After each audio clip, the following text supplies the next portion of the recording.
जय आदिशक्ती. मी संगीता खोकले.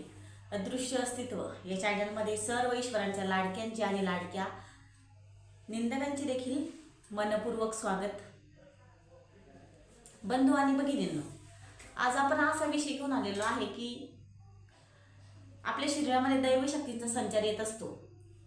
मग कुणाचा काही कालांतराने बंद होतो, कुणाचा थोड्याच दिवसामध्ये बंद होतो. असं का होतं आणि जर हा संचार जर बंद झाला असेल तर हा संचार मोकळा करता येतो का, या विषयावरती आपण आज चर्चा करणार आहोत. जर पहिल्यांदा तुम्ही माझ्या चॅनलमध्ये आला असाल तर माझ्या चॅनलला सबस्क्राईब करा आणि घंटीचे बटन नक्की दाबा आणि चालू मध्येच चला चॅनलला माझ्या व्हिडिओला लाईक करा. म्हणजे याने काय होतं की नवीन नवीन व्हिडिओ आले तर पहिले नोटिफिकेशन पहिलंच तुमच्यापर्यंत येतं. त्यामुळं चॅनल सबस्क्राईब करायचं आहे. बंधू आणि भगिनींनो, चला. काय होतं ना की मग आपल्या शरीरामध्ये संचार खेळत असतो आणि कुणाचं काय होतं की मग संचार खेळता खेळता अचानक तो संचार बंद होत असतो. कुणाचा काही कालांतराने बंद होतो आणि मग आपल्याला टेन्शन येतं की हा संचार एकदमच बंद कसा झाला.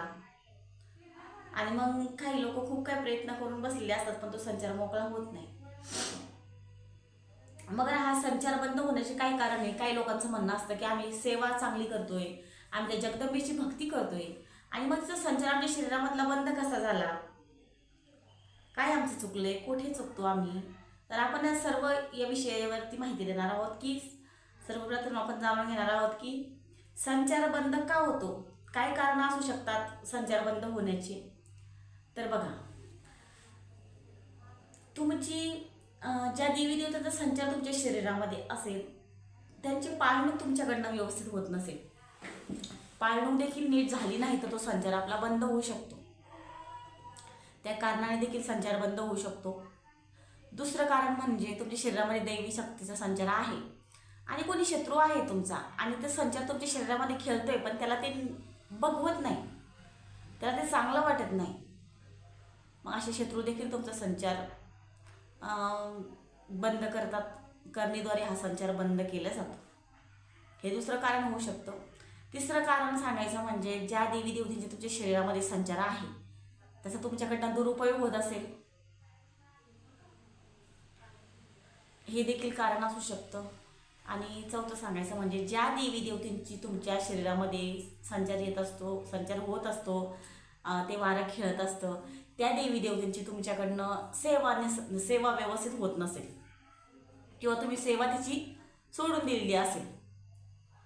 सेवा सोडून देणं म्हणजे की हल्ली आता खूपच चाललेलं आहे की पहिले तुळजाभवानी आवडते म्हणून आईची सेवा करायची, मग काळूबाई आवडते मग काळूबाईची सेवा करायची, नंतर मग दत्त महाराज आवडायला लागले की काळूबाईला पण सोडून द्यायचं, जगदंबेला पण सोडून द्यायचं, मग दत्त महाराजांची सेवा करायची. या कारणाने देखील संचार तुमचा बंद होऊ शकतो. हे कारण असू शकतात संचार बंद होण्याचे, एकच कारण नाही होऊ शकत याला. आणि मग हा जर संचार बंद झाला असेल तर मग हा संचार मोकळा करता येतो का, तर हा संचार नक्कीच मोकळा करता येतो. हा संचार मोकळा करू शकतो आपण.